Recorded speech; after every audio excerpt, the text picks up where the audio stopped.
And we're back. Alrighty. Hello again, you wonderful people, and we're back with the Team Skyju Indie Weekend. We're showing the indie love. We've been going through so many wonderful games, and now we're on to the next game, Astoria Legends. Previously, we had me playing Happy's Humble Burger Barn. That was a bit of a horror game, a bit of a different take from me. But now, we're getting back to the type of games that are my bread and butter. Character action games, hack and slash games, whatever you want to call it. Astoria Legends is awesome. Frickin' tight action game. And hopefully I get to show off some of my pro gamer skills. But before all that, we'll be moving into Astoria Legends, but with me, we've got the two developers here. Take it away. Oh, yo, what up, guys? This is SkyArt, but I personally am not the type to use my my handles or my online handles, so you could really just call me Vin. But I think most people kind of just use Sky instead, so you could just use Sky. And I have my well, before I introduce my partner, I am the creative director and the main artist of the game, and I've been working on it since 2015, I'd say. And around 2017, I recruited a friend that I used to play a lot of Smash Bros with, and he always wanted a he's always voiced that he wanted to get into game development too, and he saw what I was doing since 2015. So I scrapped everything that I did from 2015 to 2017, and we pretty much made Astoria as it is today. So this is Josh. Hi, I'm Sylph. That's my tag, but I really just go by Snack Pack anymore. It's kind of a nickname, long story behind it, but call me Snack. I always just like getting into game dev and just always had fun with it. I had actually given up on it until my uncle lived with me for a short time, and he asked me why, and I couldn't come up with a good answer. So I picked up Unity, and actually about half a year after I picked up Unity, Ben is like, "Hey, you want to make a game?" And I'm like, "Yo, let's do this." Sounds good, sounds good. And thank you very much for coming out. This is a very special occasion. SkyArt Dev has come back from the grave to give this. He has done the classic indie dev thing, and he has given his soul, his mind, and his body to the task. So, if he needs to step out, it is totally fine, but we will continue along with the game. First, let me just slap you guys that you can follow them here. Bam, that's their Twitter. And they got the web page here in case you feel like checking out the demo. And of course, if you feel like chilling in the Discord, which I have been doing, and it is a wonderful, wonderful Discord full of really cool people, indie devs promoting themselves. It is awesome. Much love there. Alrighty. Now we've been yakking and yakking. Let me load up this game. Alright, so we've got Astoria Legends. This is the demo build that just came out about a weekish or so. It's got a bunch of scenarios that you kind of play through that are demonstrating different aspects of the game. We're just going to be trying to go through all of the scenarios one by one. We'll see how far we can get. In the meantime, we'll just be chit-chatting with the devs. Bam! We'll start off with scenario 1, which pretty much just gets you used to the basic controls and stuff. Alright, thank you for supporting Astoria Legends. This title is currently developed and slated to be released in 2021. And this is uniquely crafted to showcase the many different parts. Bam! And it's going to be coming out for PC, hopes to launch on Switch, PlayStation 4, PlayStation 5, Xbox One, and Xbox Series X in the future. For the best possible experience, controller is recommended, and I got my PlayStation controller right here. So let's do this. Alright, this stuff is just for me to know. I won't bother you with these guys. But here we are with the lovely lady. Already going crazy. Yep. This will be my first time watching Future Cop play, so if you have any questions for me and Josh will be here to answer. Yep. And here's the beginning of the game. What's interesting about the game is that pretty much each different button, you got square for your blood sword type attacks, you got triangle for your dual dagger attacks, and you got circle for your huge ass Kingslave attacks. Which I thought was kind of a cool decision.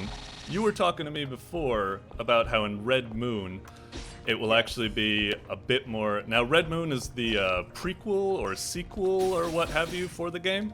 Yeah, so when I first started on Astoria in general, right? It was Right. Astoria Odyssey. This was back in 2015, and it was with a completely different main character. And it actually took place in the future of Legends. But as I was working on Odyssey, I felt like the scope that I had for that game it kind of blew out of what I could do by myself, and that's why I recruited Josh in the first place, or Snag. And then we did Legends. And Legends was actually supposed to be like a shorter story than Odyssey, and it covered about a legendary heroine figure who you're playing right now. And as I was writing her story, I wanted to focus on another story of hers about the previous owner of the Red Sword School thesis that you start with. And in doing so, I wanted to focus on making an even smaller project. So it was kind of like it was kind of taking a big project and then slowly dissecting it until we got to a point where we reached a scope that only two of us can do together, and we felt like putting a demo out right now will give us feedback on what we can do for next year. Yep, and that's what's been happening a lot right now, right? The feedback, just like coming in. Yeah, so we originally had about 30 missions, or in this case, chapters. We call them chapters in the Astoria, but if you're playing Devil May Cry, then you'll know them as missions. But we had about 30 to 31 in Legends, and as an example, we are only having about 15 to 18 for Red Moon. So it's a little bit, it's about half the size, but we're making sure that you're still getting like a full indie game's worth of content for it. Rightio. And a lot of the sorry. No, it's all good. I was gonna say, like, a lot of the mechanics that you're playing through right now, from the dodges to like similar weapons and bloodbursts and lock-ons and all that stuff, will be carried over. And not only that, enemies and bosses, we've also been utilizing to experiment with different types too. So we have like bosses that are 2 versus 1s. We have quick actiony bosses. We have like really big. I can't really spoil because we're gonna run into them later. But a lot of these bosses, and a lot of the stuff that we did are very experimental for what we're gonna do for Red Moon. Gotcha. I guess that's one of these bosses right now, the little bit of the 2-in-1 boss. Yes, and as Sky did say, I believe, then yes, we took a lot from other character action games.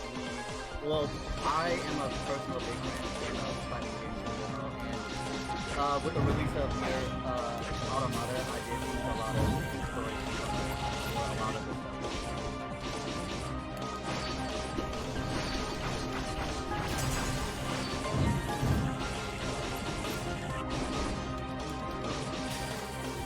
Yep, there's that bloodburst going on. I totally forgot to do the bloodburst so much on my initial time when I was playing this game.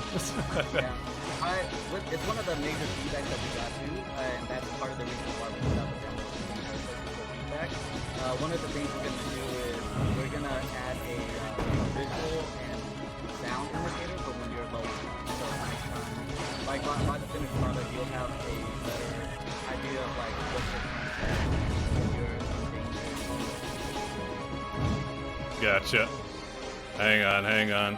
Is there actually some way I can, I think it's good now, but people in the chat keep letting me know if it's difficult to hear. Yeah. Is there something on the main menu that I should actually use, perhaps? I wasn't quite sure. We do not have that in yet, sadly. Oh, you mean like through the pause menu? Yeah. Okay, so there's not much that's on the pause menu that you must know. It kind of just gives you a command list, so when you're like in scenario 7, I believe, and you're training, you can kind of go through the which attacks does what. And there's also a list after the command list that gives you additional tech that you can learn to use, such as flash steps, dodges, lock-ons, blood bursts, and all that stuff. So it's kind of just like a quick, I guess, list of information for you to utilize when you're like sitting down and taking some more time with the game. Gotcha. Yeah, I remember beforehand we were chatting about it. I kind of liked how if you go between the pages, almost everything has like a very similar, consistent thing to it. Whereas a lot of other games, they would go like everything would have its own crazy moveset that you have to memorize. So that is kind of a very good tutorial onboarding type of decision. Yeah, so I mentioned earlier that me and Josh, we met each other by we used to play Smash Bros together since Brawl, but I'm pretty sure both of us been playing some Melee. Yeah, that makes sense. Yes. So when we wanted to translate a very like combo heavy high action game from Devil May Cry and the Platinum Games series instead, we wanted to make sure that input and learning like how to do the moves wasn't a huge ordeal for a lot of players. So we borrowed like Smash's very simple setup of like neutral, forward, down, up, because we feel like a lot of people can kind of just pick that up immediately, and even more so if you've already have experience of playing like 2D games. Right. So for the team, is it currently just you and the Snack Pack as the programmer, or do you have other team members at the moment as well? We are the core two, but I also have amazing musicians on the team, and I pretty much pay them in order to use their music or commission them to make original music. For example, the title screen was made by Sam Young, and he's like a pretty popular Kingdom Hearts musician, or just musician in general on YouTube. And cool. A lot of my visuals and aesthetics were inspired by Kingdom Hearts, both in terms of the color and all of that, and I guess like a lot of the enemies and also the boss battles. So I found like similar musicians or people who was willing to work on the project, who also liked the series, and they were really impressed with what we had. So they pretty much agreed to like provide the music for it. Yeah. Pretty cool. Is there anything else besides Kingdom Hearts that you've been really inspired by? For some reason, at this level, it kind of gives me a weird sort of like, I don't know, Fist of the North Star or something? Something about the music or something gives me that vibe, but I don't know. The background music is made by Alan, and he does a lot of music for indie games, but he also does Halo Machinima. Is that how they're pronounced? Hot Derby, I think it is. Yeah, so he does music also for other YouTube series too.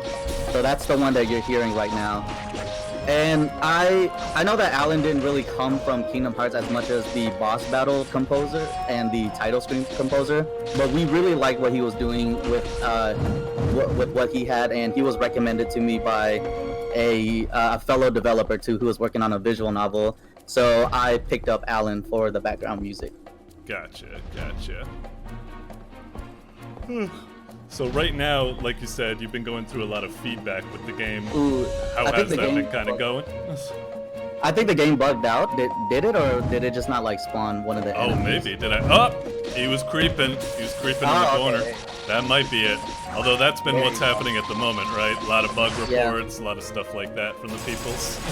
Actually, surprisingly enough, we didn't have that much bug reports. We've had more feedbacks, amazing feedbacks, by the way. But bug reports has been like one of the few things that we've received, and that's probably from all of the good testament. I guess we have Snack Pack to thank for that. Yes, lots. Like he went through and fixed a lot of the bugs like right before we released. We wanted to make sure like it launched as smooth as possible. Gotcha. Alright, now this boss used to destroy me back in the day. Although I love this boss. I'm just happy that Sky is good at breaking my code, because a lot of times I'll be like, oh, this is perfect, and then I'll be like, what are you talking about? I broke it 5 seconds later. Yeah. And the thing is, like, these type of really fast action games, they usually do end up creating a lot of bugs that you just have no idea how that happened, but it does. Oh yeah.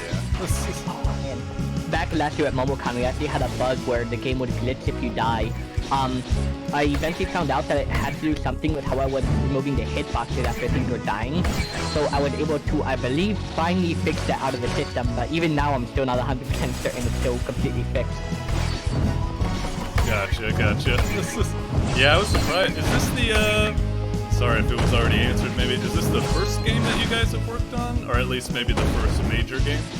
I would say it's the first major game. I've been working on indie games since high school, like pretty much. But back then I used a lot of like weaker engines. This was before the advent of Unity and Unreal taking over the indie spot. So back then it was like RPG Maker, Game Maker, and all that stuff. And Gotcha. I actually made like really short, simple RPG Maker games back then because I can just simply I could just simply replace my art and then write a story. So and Josh has been making smaller titles, experimenting with titles. He has done VR as well as like other like top-down space shooters too. So there's like, this isn't our first go at making a game, but this is our first go at working together and working on like a commercial product that we're hoping to sell. Gotcha. I gotta say, that's a real ballsy move, starting with a freaking character action game. There's so many moving parts in these types of games. Yeah. Lord And knows I wanted to went through thank that horror story.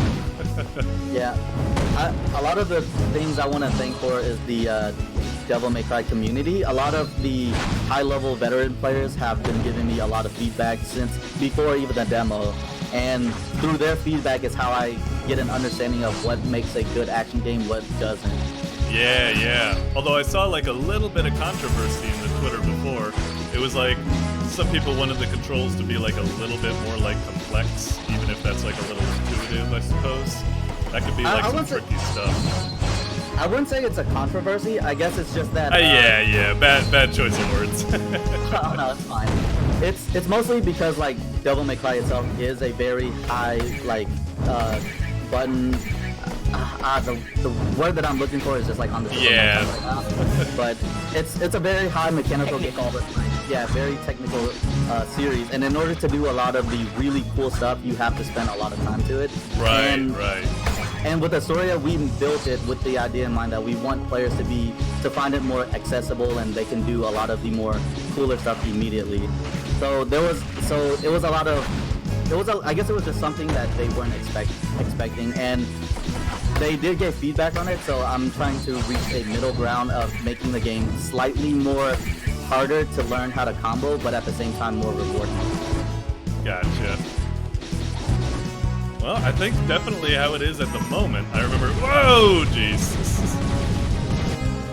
I remember at the moment you were saying before this, one of the big feedbacks that was the difficulty at the start, and I remember getting absolutely creamed by this guy in the beginning. It wasn't so much the damage, but it was his moves were like instantaneous when you do slashes. Yeah, like we wanted this game to be very insanely fast. Like the player is fast, but also the bosses are fast too. Yeah, it comes down to reaction and speed and learning about them. And I think the thing is, as you're an indie developer yourself, once you play your own game enough, you can find that it's kind of easy for you. Yep, that's the number one reason why I like to stream indie games, so I can give them that feedback. Because usually you're your only playtester, so you can be really blind to the difficulty of your own games. Yep. But then as soon as I drop the demo out, people are like not even being able to get through like the first boss. And I was like, oh man, did I go a little bit too far? Overstep, Yeah, I told Josh, I was like, I want this demo to make an impression. And in order to do that, I brought out some of the cooler bosses that you run into later. And I think so it's kind of like a cool marketing decision. Gotcha. Yes, it was a marketing decision because we were like, oh shit, like the East King, he's so cool. Asuka, she's so damn cool. But then I'm like, I can't make them look cool, but kind of lame to fight. So I also made them just as cool as they look to fight. And it's like, oof, I went a little bit overboard. So through 4 patches, I've made comboing a lot easier because early a lot of the inertia that we set in was a little bit overtuned. So Right. players was like kind of flying everywhere, and they're like, I don't know what I'm doing. So we fixed that a little. I tuned a lot of things in order to put some control over it, and I also made sure that bosses are less punishing. And I also asked for their problematic attacks, ones that are a little bit too quick. And just for the demo, I slowed them down a bit to give players a bit more of a reaction time. Gotcha. Although I gotta say, like, even more than the bosses, these guys, little spinny things in the air, they drive me nuts. That's why I'm trying to kill them as fast as possible. If you use lock on, you should be able to take them out relatively. Oh right, simple. we were talking about that earlier. Lock on. I should be able to. I should be using that more often. That's L1, was it? Yes, it should be L1. Once you lock on, all of your abilities will automatically track onto the enemy. Gotcha. It's weird because I think I'm like so used to working without it now that it's throwing me off. But yeah, the early difficulty, I have to say, it almost was too much. It was almost too much for someone like me, even though I love it. But just something about the game was just like so smooth and stuff like that I was like, I gotta step up to the challenge. So I think you had a good marketing strategy there. Yeah, we know personally what makes our game looks good, right? Because we've had enough compliments on like the visuals, the music and stuff. So we really wanted the gameplay to be there. And yes, the difficulty off the gate was a bit too much, and I noticed that immediately, and I placed out the hotfix on the pretty much like a few hours after releasing to just to tone down the difficulty a bit. I don't we did design the game to be difficult, but we didn't want it to scare new players immediately. So I bit the bullet. You know, a lot of developers want to be like, oh, we're making a hard game, and we wanted to feel satisfying to like complete. But at the same time, I don't want to scare players off too. Right. And ultimately, with the final patch, I think I've hit a good difficulty where you can kind of go through and you don't feel discouraged immediately. But if you put some time into training, you can generally perform even better at the game, and that's what I want the most from like the enemies and the bosses. Like, you want to keep replaying them and do better each time, and like feel that you are, you know, getting better at the game itself, and you're not just, you know, your stats are getting better. It's you yourself getting better. Yes, that's a big thing. I always love that with these games, that like it's less about like the stats leveling up, but it's more you leveling up as the player. I think that's really like the really cool thing about these character action-type games. And maybe that's why some people were going for like, oh, I want more complex controls, because I guess maybe they're jonesing for that feeling or something. I don't know. It's a tricky process. That's the indie dev life. It is. I think another thing too is that when there's new stuff to figure out and new things to do, you can go, hey, look at this cool thing I found. You know, it's something you yourself as a player did that technically isn't just hand-fed to you. So it gives you that sense of accomplishment. True. And when everything's a bit easier, you really can't do that. Yeah. You know, when I first did this move, it's friggin' awesome. I thought I actually needed to like mash circle to get like more like moves in. If you're planning on doing that, that would be awesome. I love moves where you kind of have to mash for more. Does like Dante do that with like 1,000 stabs or whatever the hell they call it, million dance? It's been so long. It's million stabs. Also, if you lock onto an enemy and you press your dodge up, you can teleport to them as well. Really? Oh my god. You guys got so much in the lock on it, I keep forgetting I even have it. Right, that was a weird glitch. Up. Yeah, Holy moly. Teleports behind you, nothing personnel, kid. Oh, I love that move.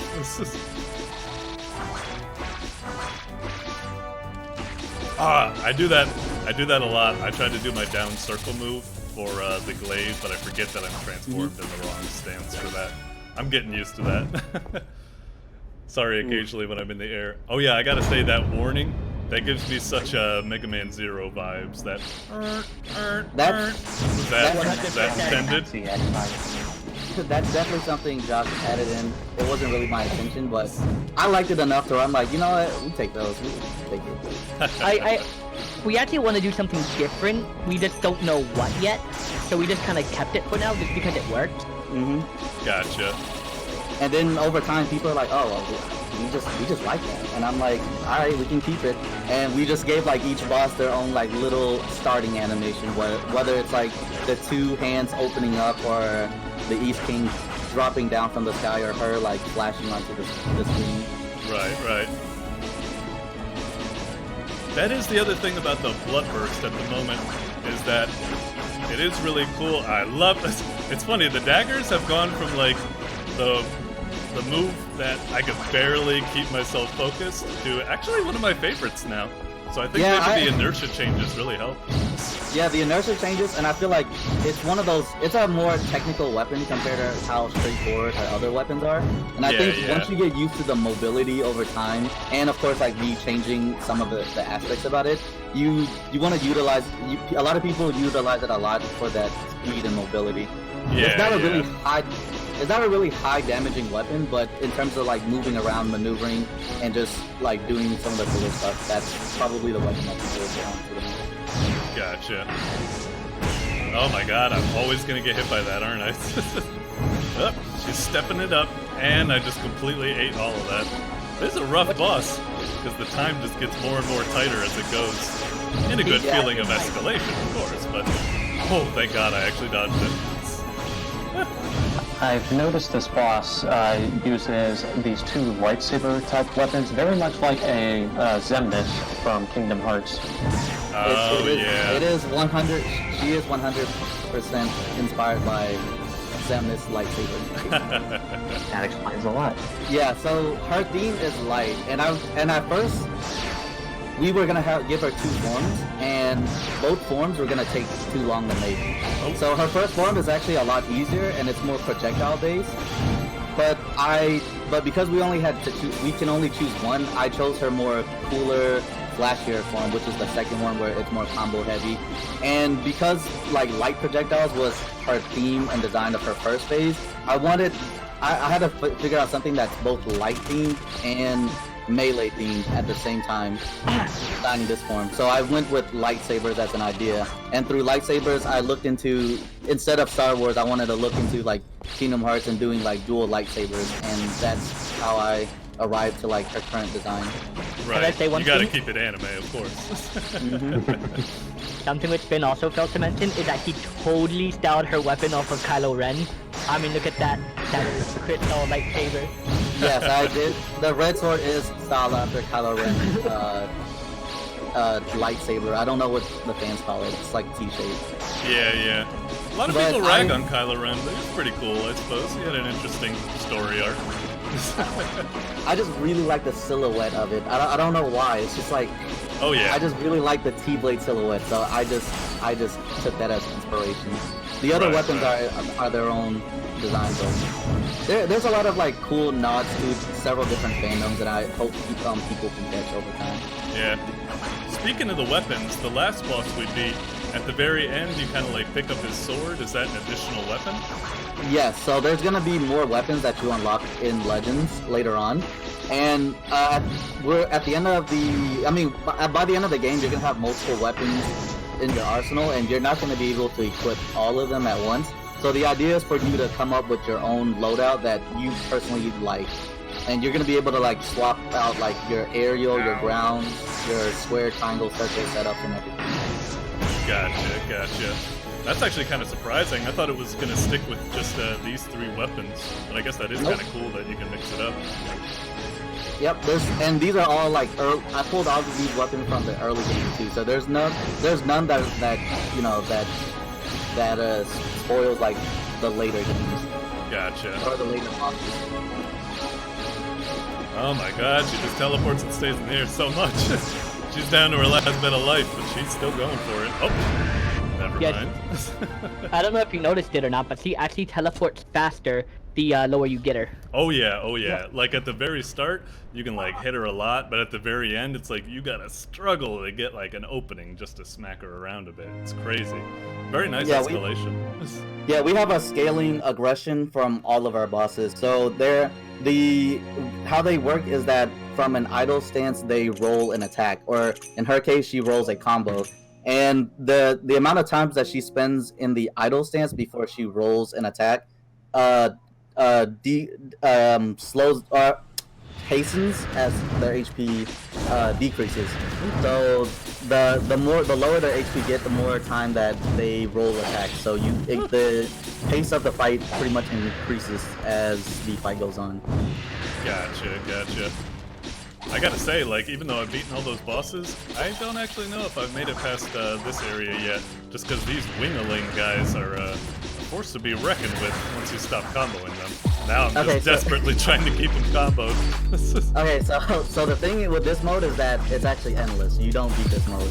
Oh, this is endless. Yes, oh, this is okay. actually a stress test mode to where I'm like, usually you'd only have 2 enemies on screen at the same time in the previous scenarios. But in the final game, you're gonna have more than 2, and this is kind of like a stress test mode to give you an idea of like actually how much enemies and what you're gonna be experiencing in the final game. Well, now I don't feel so bad for getting my butt whooped with it previously. I was like, I can't get past the special mode, I'm a failure. So the Bloody Palace, but without an ending. Yes, although we'll have an actual Bloody Palace with like 100 trials and stuff. This one is actually specifically made just for the demo. Just an endless mode where you can get a opportunity to see how it is with more enemies on screen. Yeah. Like you say, it is kind of a good stress test, both computational and for the player, just seeing how crazy the fights can get, which is pretty cool. And for most players, go ahead. We actually, from Vin, he was researching, and we actually want to implement a system similar to Doom, where we can have more enemies on screen, but they have attack tokens, so we can configure how many enemies can be attacking at a time. Oh. You said this was with Doom? Is this like a kind of like dev trick or something? I don't know if I'm familiar with that. Yep. So how Doom AI works in Doom 2016, and I'm pretty sure in the recent Doom Eternal, is that Doom has a lot of enemies on screen at once, but they don't attack at the same time. What happens is each map, there's like a specific amount of tokens that the dev like hidden or coded into, and in order for an enemy to attack, a token has to be free. So say you have a map of like 10 enemies, but you have 3 tokens. That means 3 enemies can attack at once. And once one of the tokens gets used up and returned to like a pile, then another enemy can like pull from that and attack as well. Oh, that's kind of cool. It kind of reminds me how, and you said it worked on VR a bit. I've heard a lot of like VR games. It's like you'll be surrounded, but in order to play fair, the AI of like a VR opponent will always come to your front. They won't attack you from behind or something like that. It sounds kind of like that, like an interesting type of solution. That's really cool. Was that on like YouTube or something? Like a dev diary, I suppose? I forgot where I watched it from specifically, but I believe it was from one of the GDC talks. Gotcha. I love that. I love that. So many bookmarks. Yeah, I don't want to be. I don't want to like guarantee specifically because it might have not been like a GDC, but that, I remember I listened or read upon it when I was watching a bunch of GDC videos. So that's from my case. Gotcha. Vin actually finds out a lot of stuff I put into use. Vin will find in like a video. Like, I was actually having major issues early on with the input because a lot of people don't know this, but Unity games often feel slow because Unity actually doesn't support native coding naturally. You have to implement it yourself. Oh.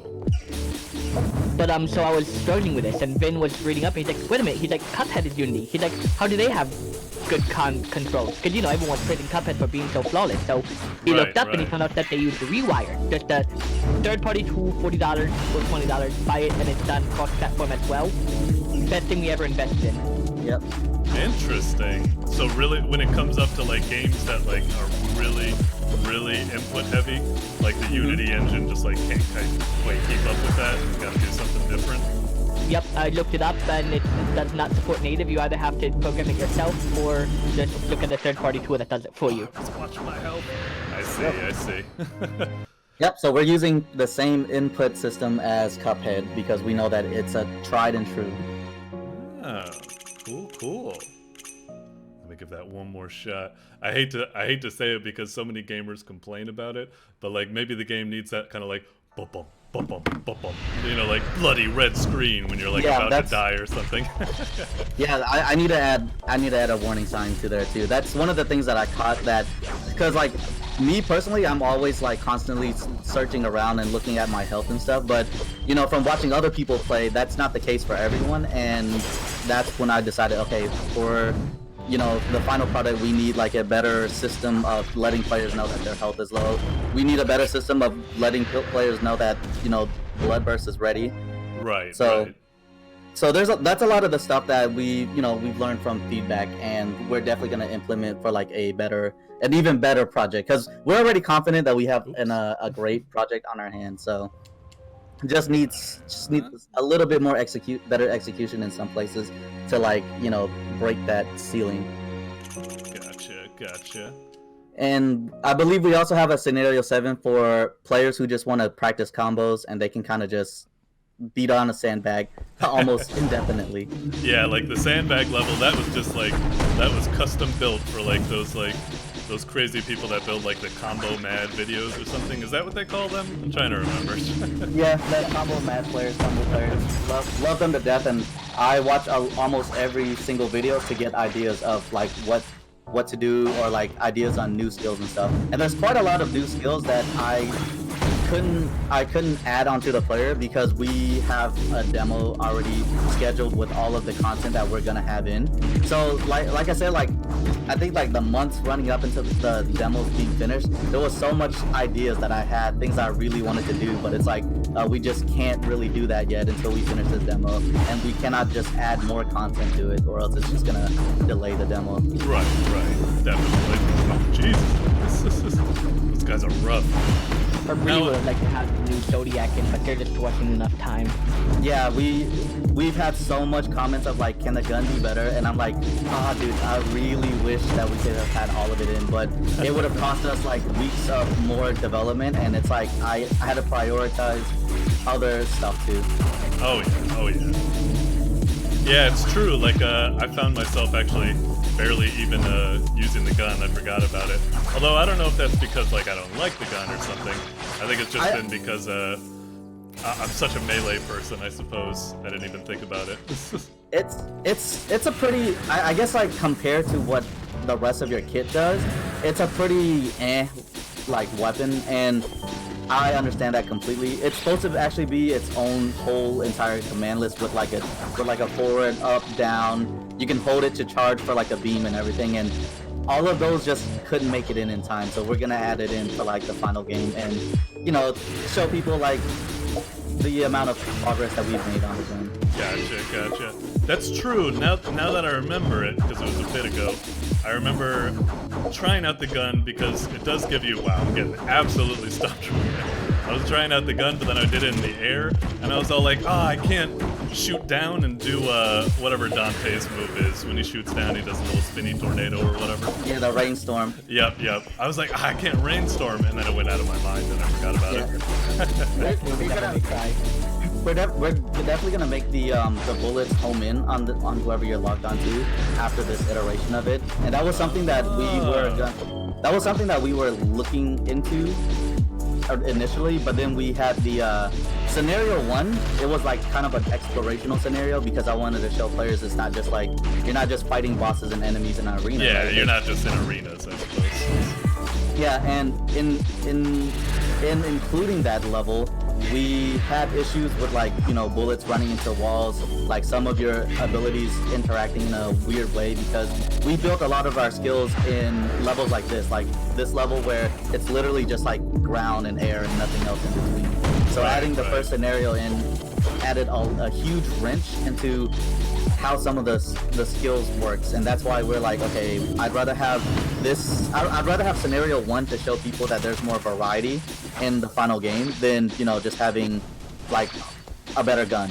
And that's one of those hard decisions you gotta make in order to get a project out. Right. Have you thought about like has there been any feedback where it's like, holy moly, they just stopped me in the corner? Like, the exploration are cool, and a bit of, like, variety. Has anybody come to you and been like, just go, like, full Doom and, like, just make, like, arena battles, like, 24/7 or something like that? Nobody's really brought up the critique of the fact that it's an arena battle, but I don't even want it to be an arena battle all the time, because I'm big on world building for Astoria, and I wanted to design like more interesting levels too. So it's never been like a feedback on it, but I'm still gonna like change and improve some stuff myself from my own personal feedback. Gotcha. Actually, one of the feedbacks that surprised me was that people wanted simpler, regular enemies. Because that was something that we as devs, we both agreed that we didn't want to just have like, just fodder enemies. But that's actually what a lot of people have been asking for. Yeah, they wanted simple enemies with like different health, and we're gonna get I'm gonna get a midpoint of that. Like I still want enemies to have their own unique identity. Like the dragoons can hop around, they have like lance for wings and stuff, and they can spit fireballs. Right. But I think I'm gonna trend away from like giving them like super high like HP pools to the point where they feel like mini bosses themselves, except for maybe like a very few specific end game level enemies. But I'm planning on making them a little bit more simpler. Gotcha. And there was like some enemies that I was designing with like several move pools and move kits that they can do, and I think I'm gonna simplify that too. Like the dragoon has like 7 things that it can do, and I think he's a versatile little guy. I think that's gonna be like one of the few enemies that I'm gonna make that can do all of that, because I think having too much an enemy that can do too much and a bunch of them on screen will be a bit too hectic for the player. Gotcha. Now, is it kind of like, because I could say like not the dragoon, he looks like an elite type enemy. Some of the other little guys, like right there, I could see them being fodder. Is it just a case of they could be fodder, but maybe they just have too much health at the moment or something like that? Because I think you brought that up a little bit. Yeah, they're definitely one of the early game enemies, like the hunters that you're scouts that's in the sky. They're definitely one of the early game types, and I actually didn't think that they'd have too much health at first, and I think it's one of those issues that's gonna be mended over time as players play, because like you have a style gauge at the top of your at the top of the screen, right? Yeah. And the one thing you'll notice is that there's a damage multiplier at the top of the screen, and as you're performing better, you're also hitting harder too. And I think the whole like having more health might be fixed over time as players learn how to not get hit and do more complicated combo chains. Right. I gotta say, I'm barely able to get it into C grade. I actually mostly just did my own combos because I thought maybe the combo meter was still in beta or something. But I might just not be playing optimally and getting hit way too much. Yeah, if you get hit, you lose 2 ranks. Yeah, So yeah. actually, how it works is that when you hit with a move, we keep track of it, and then for 2 seconds, it will not build up the gauge, and if you use it again before the 2 seconds, it'll refresh the timer for which it cannot add stuff. Gotcha. So it's a little bit like a Tony Hawk type system. It's the same as the Devil May Cry series, where you repeat the same I guess that's a over more and over again. obvious illusion. That's true. Yeah, it's we're trying to encourage players to you're free to go through the game, in whichever combo that you want. But if you want to complete the game quicker, faster, easier, then you'd want to change up your combos, do more unique moves in your team and stuff. That's actually kind of a cool inclusion because it is that's a nice increased damage with combos and stuff like that. That is kind of a cool way to encourage people, I suppose, to do combos and stuff like that. Not just the people that want to do combos just because, well, for the hell of it, I suppose. If you give me a game like this, I'm gonna do combos no matter what because it's just cool. But I guess for everybody else, it's do combos to get more damage. So that's a kind of nice design decision right there. I didn't even notice that. Yeah, and it's also one that I added I included mostly for the speedrunning community. So it's a variable that the speedrunning community can manipulate in order to get better completion time. So obviously players that play better, don't get hit, do more creative combo chains will clear a mission faster than a player that doesn't, And I've spoke in detail with the DMC speedrunning community, and many of them were pretty much all for it. They really liked the idea, so I kept it. And we also know that our game is easier to play and combo and more accessible overall than Devil May Cry itself, because that's a very highly technical game, and the players that plays those games are like really, they're really talented at what they do. So because the game is easier overall to combo, we've made the enemies and the bosses overall more difficult as well. And that's also given us like feedbacks of like some players finding it to be more difficult because, you know, bosses don't really sit around. They're very aggressive, they're very fast. And that's just to make up for the fact that you as the player are also like is also like faster, more well, you just have more options overall to like move around. Right. Has this been I saw someone earlier in the chat, I'm like kind of like a newbie to this game, but someone was saying this was shown off at a few cons, I think, already? Yes, we've had like we've had very early versions of Astoria shown off at cons in person. I think we've done it twice now. And we played an older build of it at MomoCon last year. Yeah, like, Where's and we've got. Is that West Coast, East Coast? It's in Atlanta. Atlanta. Okay. That's my hometown, so that's why I decided to showcase out there. We got chosen as a finalist for the contest, so we won like a free booth to show off, and I figured, you know, it might as well like throw something together. It's a nice little prize by them, I suppose. Not too shabby. It's definitely not as in detail as or in depth as this demo, and this demo comes with a lot of gameplay and physics changes compared to the one last year. But we try to, you know, take what we learned from it, feedback from that one as well to make like a better project. Gotcha. Whoa, did you see that? I actually got a C rank for just a moment. Sorry. I got excited. A C rank. That's it. Where's my smoking sick style? I can't believe I can't even get up to SFS. This game is hard to please. I don't think there is a double S or triple S rank in this game. At least not yet. Not yet. Yeah, it goes up to S, just a single one. Gotcha. DCDAS, I think. Yeah, it goes from D all the way to S. D, C, D, A, S. So you have like, I think 5 tiers? I'm not counting it right off. I think it's 5. Gotcha. Let's see. I think we're almost at the limit. We've got about a little bit before some of our other streamers. I'll head to a little bit of a quieter level or something like that. Alrighty. But this has been wonderful. Let's see. Last minute things. Let's see. So in terms of the next step, right now you're pretty much on like a big break at the moment, right? Just chilling, gathering feedback from the people in the, actually that's a good point. Gathering feedback from the people in the Discord. Nudge, nudge, look at the chat. I've left a link. Alright, but yeah, so that's been at the moment, I guess just a lot of chit-chat. Also recovering from your dealings with death, of course. Luckily, it was nothing life-threatening. Just a bit of, you know, it's just the first time I had like a panic attack and didn't know what I was dealing with, so that made the panic attack worse. There was like a lot of factors into it. The ones that happened today was, since I knew what I was dealing with already, it was not as bad. Gotcha. Just a little bit of indie devitis, I suppose. Yeah. But, well, going forth, we are currently working on our first release next year, which is Red Moon, and that's going to precede Legends. And, like I said earlier... Okay, so this one will be later. Red Moon, the one about the villain, will be coming out first. Will be coming out first, and it's also her fiance as well. So it kind of covers... It ends exactly where Legends begin, and it also gives a lot of world building onto the world of Astoria in general. It gives you the premise of like who are the major players in the world and like why she's doing what she's doing as well.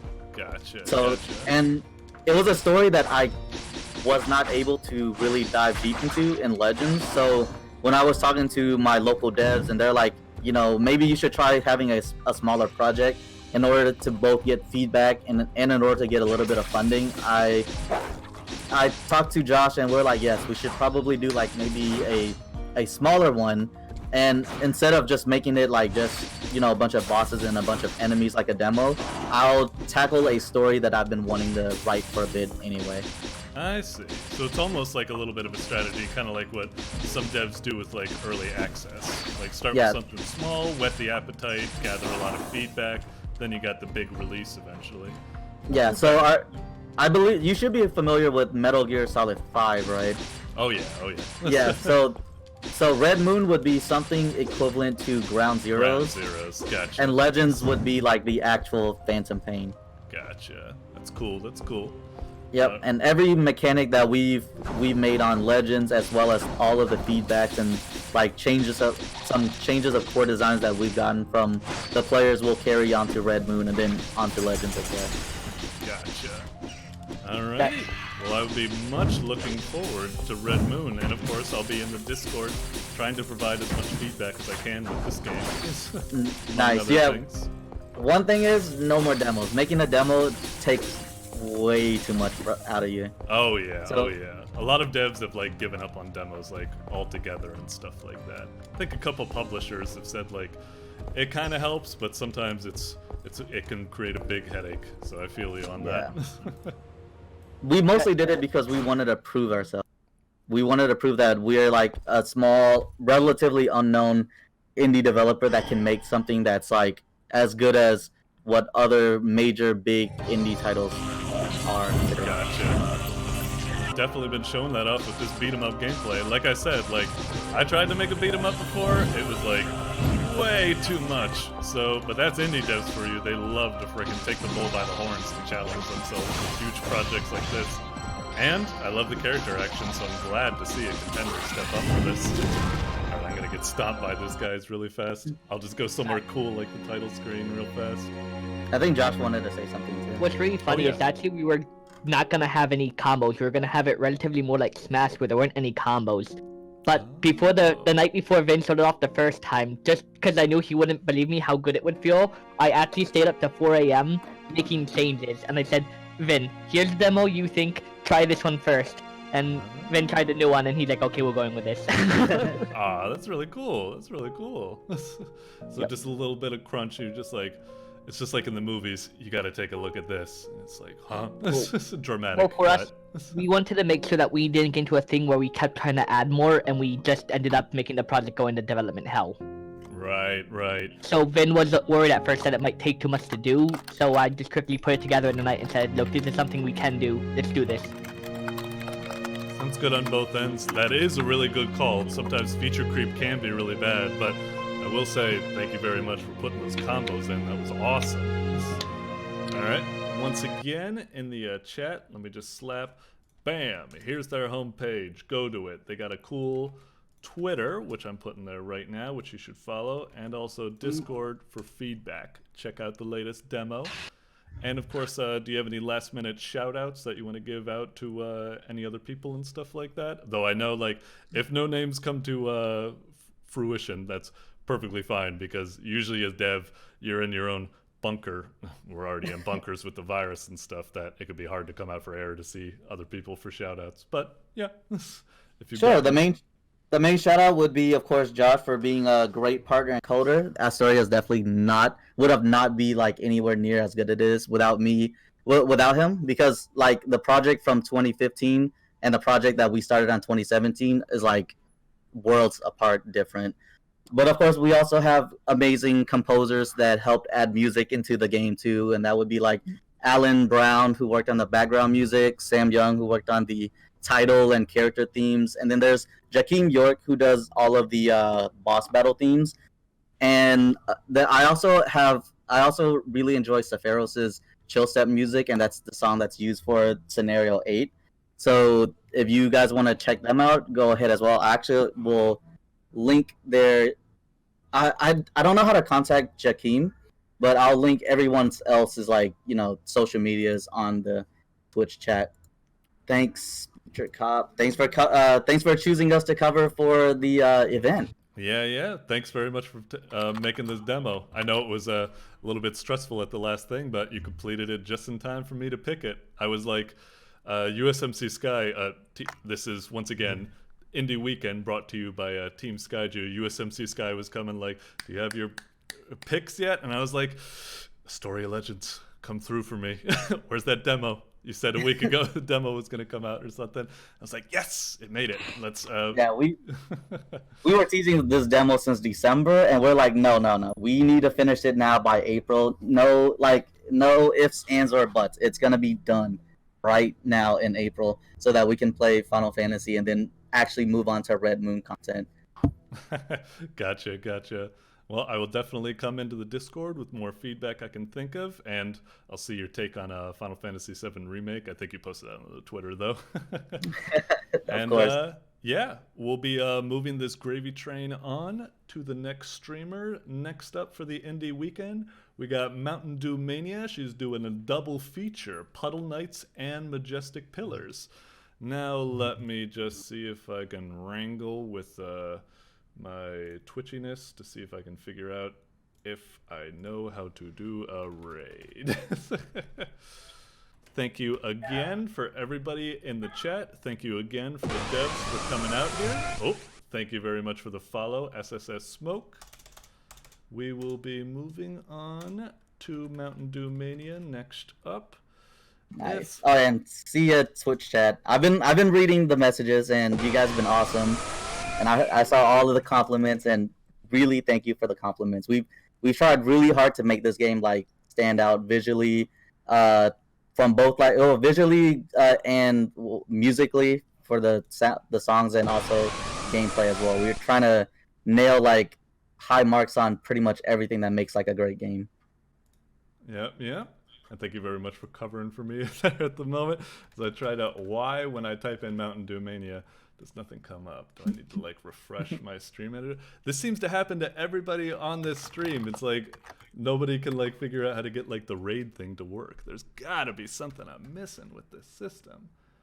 I type in Mountain Dew and then I type in Mania and it says no results find. All right, let me refresh the manager. Sorry folks, sorry, this is shameless. I was giving you excellent combo gameplay and now I don't even know how to manage a friggin' stream. Let me see if I can pull off this raid combo. Oh my god, raid channel. Pick a live channel to raid. Yeah, Mountain Dew. Stream management is way harder than combo making. It really is. Yeah. Oh, but don't worry about me. I know you guys got to get to rest and stuff like that.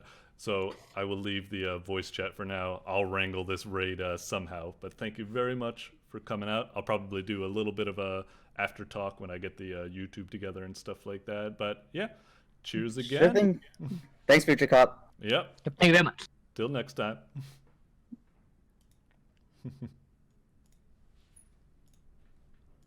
Raid, Mountain Dew, Mania. Oh my god.